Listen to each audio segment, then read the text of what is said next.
Sedangkan fungsi zikir yang pertama disebutkan di Quran surah ke-13 ayat ke-28. Ala bi dzikrillahi tatmainnul qulub. Masih ingat qulub jama dari kata apa? Qalbu. Jadi kalau sholat Anda benar, hati Anda tenang. Ciri hati yang tenang, dia bisa mengendalikan nafsu dalam kehidupannya. Sehingga muncul yang baik-baik di sini. Jadi kalau teman-teman sudah sholat 5 kali dalam sehari, tambah dengan sunnahnya, hatinya belum tenang, pasti ada yang kurang tepat dalam sholatnya. Karena jangankan sholat, tempat sholat saja disebut oleh Quran tempat yang menenangkan. Quran surah 2 ayat 125. Wa idh ja'alna al-baita mathabatan lin-nasi wa amna. Dan ingatlah ketika kami tetapkan al-bait Ka'bah itu di sekitaran Masjid Al-Haram. Begitu Anda ke situ kata Allah, Anda punya masalah apapun, segelisah apapun di depan Ka'bah, tenang jiwa Anda. Dan hebatnya lingkarannya disebut dengan masjid. Masjid pun punya aura yang mirip-mirip sama. Gak percaya silahkan. Anda dari rumah datang ke masjid, begitu dibuka pintu masjid, melangkah, ada ketenangan tersendiri. Ada lain teman-teman. Makanya saya beri saran sedikit ya. Ikuti pola sahabat dulu. Itu mereka apapun pekerjaannya, ada pengusaha, ada pedagang macam-macam. Itu kalau selesai bekerja, itu nggak langsung ke rumah Pak, teman-teman. Mereka mampir ke masjid. Begitu keluar dari masjid, yang dibawa itu aura masjid. Dia nyampe rumah itu bukan aura pekerjaan. Kadang-kadang kalau Anda dari pekerjaan ke rumah, itu yang dibawa tuh bayangan pekerjaan, menumpuk macam-macam, sehingga kadang-kadang banyak kegelisahan. Coba mampir, begitu keluar, sudah ada ketenangan dalam jiwa. Enak, tenang. Saking tenangnya masuk, sholat 2 rakaat, lebih tenang lagi. Duduk, atasnya AC, tidur aja gitu kan. Paham ya? Satu. Jadi, cari semua bentuk hubungan dengan Allah, itu akan menguatkan jiwa Anda. Di antara kalimat zikir nanti turunkan, ada sholat, ada baca Quran. Makanya kalau nggak percaya silahkan, Anda sedang gelisah, buka Quran, sudah. Nggak mahal kok, buka mushaf, baca Quran, seketika tenang. Habis itu gelisah lagi. Ya. Kenapa? Belum selesai, baca lagi, minta sampai tenang jiwa Anda. Doa, Quran surah 7 ayat 205, wadhkur rabbaka fi nafsik, doa disebut dengan zikir. Makanya kalau sedang gelisah jangan mengeluh. Nggak ada ayat tentang keluhan. Kalau ada ayat tentang keluhan di Quran, insya Allah saya jadi orang pertama yang mengeluh. Nggak ada teman-teman. Bahkan binatang pun tidak mengeluh dalam kehidupan. Kerjakan. Semut nggak ngeluh. Silahkan cek. Kera tidak mengeluh. Ayam tidak mengeluh. Cek. Nih lihat. Ini ada wajan. Ini ada cacing di sini. Di bawahnya kita kasih api di sini. Maka cacing akan bergerak-gerak. Pindah dia kan? Baik. Kenapa dia bergerak? Bukan panas. Bukan, karena cacing tidak mampu untuk mengeluh. Aduh panas, aduh sakit, aduh. Kalau semua aduhnya kapan dia pindahnya? Siapa pernah dengar? Coba kalau nggak percaya panaskan. Dengar nggak kalimat aduh, nggak ada. Silakan cek, nggak ada. Dia gerak aja supaya menghindar dari kepanasan. Anda itu nggak pernah tuntas masalah bukan karena Anda kurang hebat, barangkali banyak keluhnya.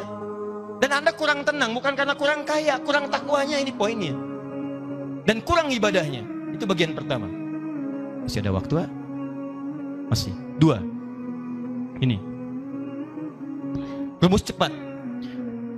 2. Ini indah sekali di Quran.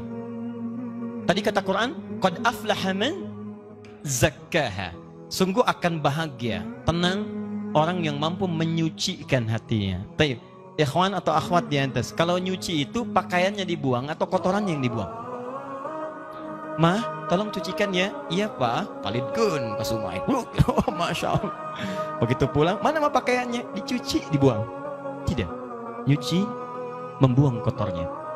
Kadang-kadang kotor itu mesti ada untuk nampak yang bersihnya. Sebab kalau kotor nggak ada, yang bersih nggak akan kelihatan. Allah ciptakan marah bukan untuk menjadikan Anda pemarah, tapi supaya sabarnya muncul. Sebab kalau nggak ada marah, nggak akan ada sabar.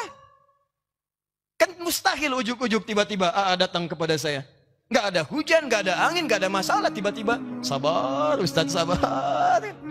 Saya cuma tanya, sehat? Karena mustahil teman-teman. Mustahil ada kejujuran. Kalau tidak diciptakan, lawannya dusta. Kalau nggak ada dusta, bagaimana bisa mengukur jujur? Jadi caranya bagaimana kata Quran? Ketika Anda mendapati semua ini dalam kehidupan, tidak diciptakan ini kecuali untuk diketahui lawannya. Jadi kalau Anda menemukan sesuatu yang tidak baik, yang bersumber dari nafsu, cepat langsung cari lawannya di takwa untuk menyelesaikan itu semua. Karena itu tidak dimunculkan kecuali melatih Anda untuk mendapatkan sifat takwanya. Contoh prakteknya. Ibu, halo? Suami pulang dari kantor, tiba-tiba marah.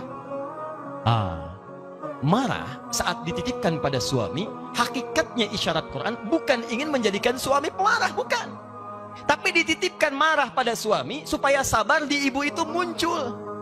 Sebab di depan itu banyak persoalan yang membutuhkan sabar yang lebih. Kalau pada yang ini aja nggak bisa sabar, bagaimana mengatasi yang di depan? Diberikan kesabaran itu.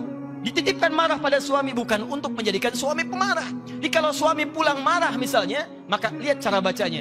Berarti ibu dituntut untuk menghadirkan kesabaran. Allah sedang ingin memunculkan sifat takwa pada diri ibu dalam bentuk sabar. Ibu ingin dekat dengan Allah? Ingin. Baik, sekali lagi ingin dekat dengan Allah? Kunci dekat dengan Allah, sabar. Innallaha ma'as sabirin. Quran surah kedua ayat 153. Allah dekat dengan orang-orang sabar. Ibu ingin masuk surga? Kunci masuk surga, sabar. Quran surah 13 ayat ke-28. Kalimat malaikat pertama menyambut orang ahli surga, salamun alaikum bima sabartum. Selamat, Anda bisa masuk surga karena sabar. Jadi kalau ada suami marah, datang ke rumah, berbahagialah bu. Kenapa? Karena pada saat itu, ibu dititipkan oleh Allah langsung cari lawannya. Mama! Alhamdulillah, sabar. Ya Pak, Masya Allah. Ini kadang-kadang tertukar. Suami marah, ibu lebih galak. Masya Allah. Mama, kenapa Pak?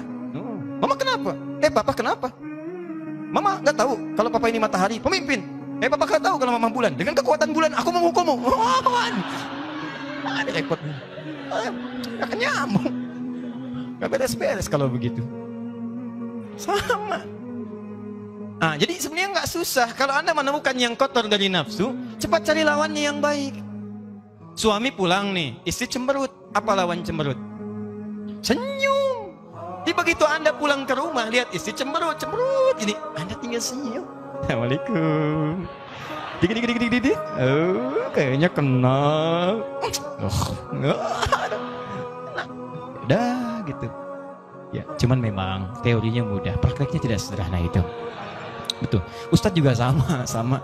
Makanya jarang ada ustadz ceramah bawa istrinya, jarang itu. Jangan sekali. Ini live ya. Kita selesaikan di rumah. Jadi dua saja itu. Pertama, bangun hubungan dengan Allah, zikir. Makanya Anda kalau temukan kalimat-kalimat ibadah itu semuanya takwa ujungnya. Nanti sebentar lagi puasa. Apa tujuan puasa? Takwa. Quran surah 2 ayat 183, paling kiri sebelah atas. Ya ayyuhalladzina amanu kutiba alaikumus kama kutiba alal ladzina min qablikum la'allakum takwa. Anda mau haji, takwa bekalnya. Quran surah 2 ayat 197, paling kanan sebelah atas. Al-hajju asyhurum ma'lumat, faman farada fihinna al-hajja fala rafatha wala fusuqa wala jidala fil hajj. Wa ma taf'alu min khairi ya'lamhu Allah. Wa tazawwadu fa inna khairaz zadi taqwa.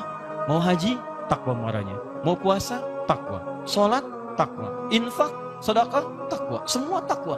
Ini ternyata tujuan ibadah itu ketika Allah bebankan pada kita bukan untuk menjadi beban dalam kehidupan, tapi ingin membuat Anda bahagia. Karena takwanya muncul.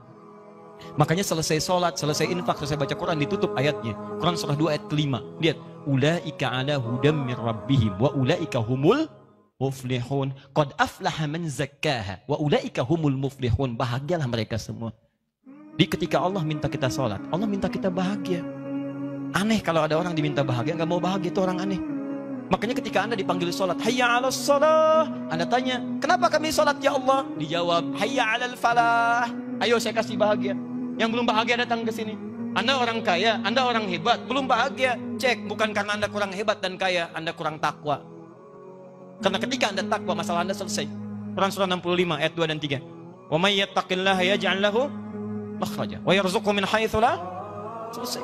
Quran surah 2 ayat 189. Wattaqullaha la'allakum tuflihun. Anda takwa, ini nafsu turun. Begitu turun, maksiat hilang. Begitu hilang, dosa diampuni. Turun Quran surah ke-8 ayat ke-29. Jelas kalimatnya. Wa may yattaqillaha yukaffir anhu sayyi'ati. Siapa yang meningkatkan takwanya, maka keburukannya kami akan hilangkan. Hapus. Lihat contohnya. Anda berbuat maksiat, naktas sauda, seperti tinta begini. Anda kerjakan kebaikan, hapus. Tapi ingat, dosa itu seperti menulis di papan tulis. Tintanya ringan, mudah untuk dihapus. Tintanya sulit, tidak mudah untuk menghapusnya. Butuh waktu, butuh perjuangan. Kadang-kadang Anda mesti berjuang. Seperti saya. Berjuang, datang sendiri, nerangin sendiri, nulis sendiri, ngapus sendiri. Nah sama. Nah, akhirnya. Alhamdulillah.